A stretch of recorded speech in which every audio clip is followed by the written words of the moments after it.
Hurmala bin Khalil al-As'adi, dia dikabarkan yang telah membunuh putra Sayyidina Husain yang masih berumur 6 bulan, yaitu Ali Asghar, saat terjadinya pertempuran di Karbala. Ketika itu, Sayyidina Husain sempat meminta air untuk putranya yang sedang kehausan. Namun biadabnya, Hurmala ini justru melesatkan anak panah tepat ke leher bayi putra Sayyidina Husain tersebut.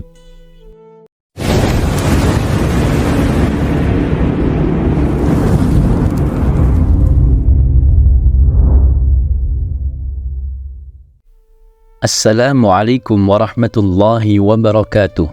Alhamdulillah. Allahumma salli ala Sayyidina Muhammad wa ala alihi wa sahbihi ajma'in. Sobat Kalam Karomah yang dimuliakan Allah, pada video ini kita akan membahas akhir hayat yang tragis para pembunuh cucu kesayangan Rasulullah Shallallahu Alaihi Wasallam, yaitu Sayyidina Husain bin Ali. Di mana pada video sebelumnya kita telah membahas kuasa Allah, di mana jasad kepala Sayyidina Husain yang bisa berbicara. Mari kita mulai pembahasannya. Tercatat dalam sejarah bahwa Allah Subhanahu wa Ta'ala telah menghukum semua yang terlibat dalam pembunuhan cucu Rasulullah Sallallahu Alaihi Wasallam, yaitu Sayyidina Husain di tanah Karbala. Cucu kesayangan Nabi Muhammad Sallallahu Alaihi Wasallam terbunuh bersama sebagian besar pemuda Ahlul Bait. Ketika itu, Sayyidina Husain berusia sekitar 58 tahun. Pada pagi hari tanggal 10 Muharram tahun 61 Hijriyah, setelah mengerjakan sholat subuh, beliau bergegas keluar dari tenda dan menaiki kuda kesayangannya.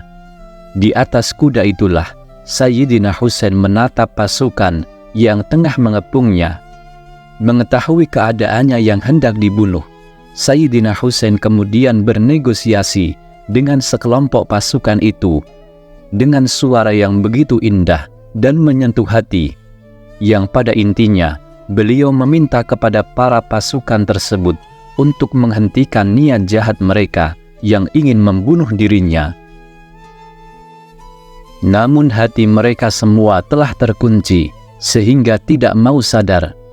Pasukan yang mengepung atas perintah Ubaidullah bin Ziyad itu terus saja memaksa Sayyidina Husain bin Ali untuk mengakui kekuasaan Khalifah Yazid bin Muawiyah. Peristiwa ini tertulis dalam Tarikh At-Tabari dan dalam kitab Al-Bidayah wan Nihayah karya dari Imam Ibnu Katsir. Begitu dahsyatnya pertarungan kekuasaan di masa khilafah dahulu, bahkan mereka sesama muslim tidak segan membunuh cucu Nabi Shallallahu Alaihi Wasallam demi kursi kepemimpinan khilafah. Apakah mereka mengira bahwa Rasulullah Shallallahu Alaihi Wasallam tidak akan tahu tentang peristiwa tersebut? Lantas apakah mereka yang telah membunuh Sayyidina Husain masih berharap nantinya akan mendapatkan syafaat dari Rasulullah Shallallahu Alaihi Wasallam di hari akhir? Jangankan di akhirat, sudah terbukti dalam catatan sejarah bahwa mereka yang telah membunuh Sayyidina Husain, Allah berikan azab kontan di akhir hidupnya. Imam Ibnu Katsir dalam kitabnya Al-Bidayah wan Nihayah menceritakan tentang bagaimana Sayyidina Husain terbunuh di padang Karbala. Para pasukan Yazid bin Muawiyah memukul kepala Sayyidina Husain dengan pedang hingga berdarah. Beliau kemudian membalut luka di kepalanya dengan merobek kain jubahnya, dan dengan cepatnya balutan kain itu terlihat penuh dengan darah. Ada yang kemudian melepaskan anak panah dan mengenai leher Sayyidina Husain, namun beliau masih hidup. Sambil memegang lehernya yang penuh darah, Sayyidina Husain menuju ke arah sebuah sungai karena kehausan. Lalu kemudian seorang pemimpin pasukan sayap kiri yang bernama Samir bin Ziljausan memerintahkan pasukannya untuk menyerbu Sayyidina Husain. Mereka menyerang dari segala penjuru dan bahkan tidak memberinya kesempatan untuk minum. Imam Ibnu Katsir juga menjelaskan bahwa yang membunuh Sayyidina Husain dengan tombak adalah Sinan bin Anas. Dia memenggal leher Sayyidina Husain dan menyerahkan kepalanya kepada Khawali bin Yazid. Ibnu Katsir mencatat bahwa 72 orang pengikut Sayyidina Husain ikut terbunuh pada hari itu. Imam Suyuti dalam Tarikh Al-Khulafa juga mencatat bahwa ada 4.000 pasukan yang mengepung Sayyidina Husain. Pasukan itu di bawah komando Umar bin Sa'ad bin Abi Waqqas. Ada banyak riwayat yang mengisahkan azab Allah Subhanahu wa Ta'ala terhadap para pembunuh Sayyidina Husain, dan sebagian besarnya merupakan kisah yang sahih. Dalam kitab Al-Bidayah wan Nihayah, Imam Ibnu Katsir mengatakan bahwa sebagian besar riwayat tentang petaka yang menimpa para pembunuh Sayyidina Husain adalah sahih. Sedikit sekali dari mereka yang berhasil selamat dari azab dunia. Tidak seorang pun dari mereka yang mati tanpa menderita sakit sebelumnya, dan kebanyakan mereka menderita penyakit gila. Para pembunuh Sayyidina Husain dan ahlul baitnya juga menjadi buronan yang terus dikejar oleh pasukan Al-Mukhtar bin Abu Ubaid As-Saqafi, yaitu orang yang ingin menuntut balas atas kematian Sayyidina Husain dan ahlul baitnya karena tragedi Karbala. Pada akhirnya, pasukan ini berhasil menggelandang mereka satu persatu ke hadapan Al-Mukhtar. Al-Mukhtar kemudian memerintahkan untuk membunuh mereka dengan cara yang berbeda-beda, sesuai dengan kekejian mereka terhadap cucu Nabi SAW, yaitu Sayyidina Husain radhiyallahu anhu. Di antara orang yang terlibat dalam pembantaian Sayyidina Husain adalah Syamir bin Zuljausan. Ia adalah pemimpin tim sayap kiri pasukan yang melakukan serangan kepada Sayyidina Husain. Diketahui sebelumnya bahwa Syamir ini dulunya adalah sahabat dari Khalifah Ali bin Abi Thalib karramallahu wajhah. Namun pada masa kekuasaan dinasti Umayyah, ia justru membenci keluarga Khalifah Ali. Akhir hidup dari Syamir ini sangatlah tragis. Dalam kitab Al-A'lam karya Syekh Khairuddin Az-Zirkali disebutkan bahwa ia dibunuh dalam sebuah penyergapan yang dilakukan oleh pasukan Al-Mukhtar. Ketika itu, Syamir menghadapi pasukan Al-Mukhtar tersebut tanpa sempat mengenakan baju atau menyentuh pedangnya. Syamir memang sempat melukai mereka, namun Abu Umarah kemudian berhasil membunuhnya. Jasadnya lalu dilempar untuk makanan anjing.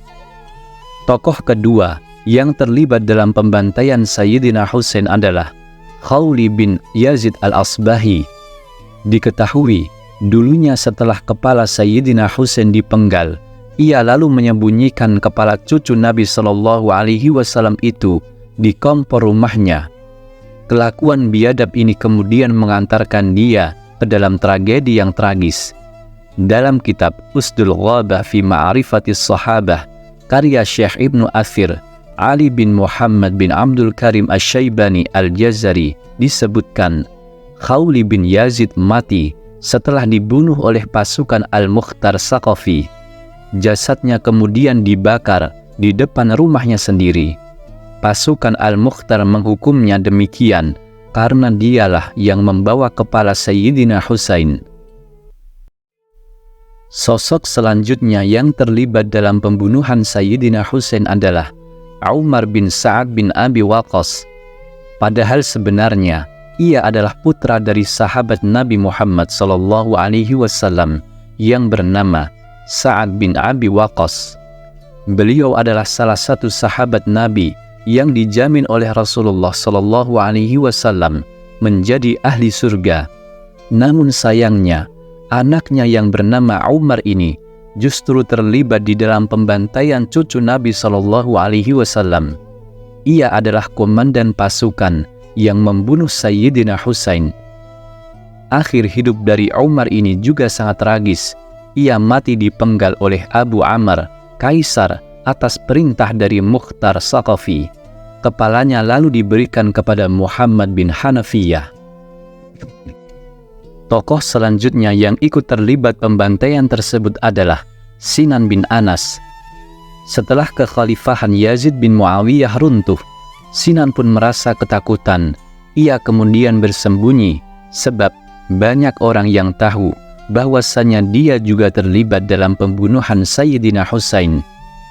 Dikabarkan juga bahwa Sinan bin Anas mati setelah dibunuh oleh pasukan Al-Mukhtar.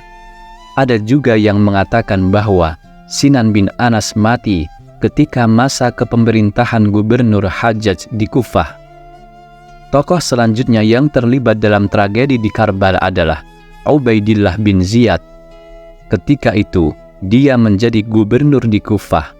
Dia jugalah yang telah mengirimkan 4.000 pasukan untuk mengepung Sayyidina Husain.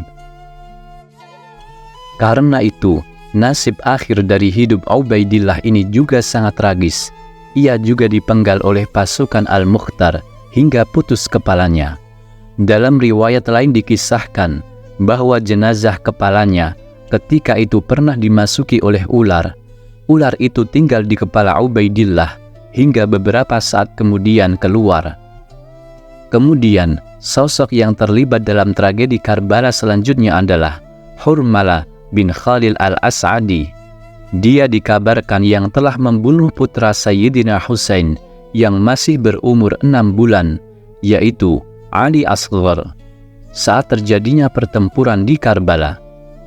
Ketika itu, Sayyidina Husain sempat meminta air untuk putranya yang sedang kehausan.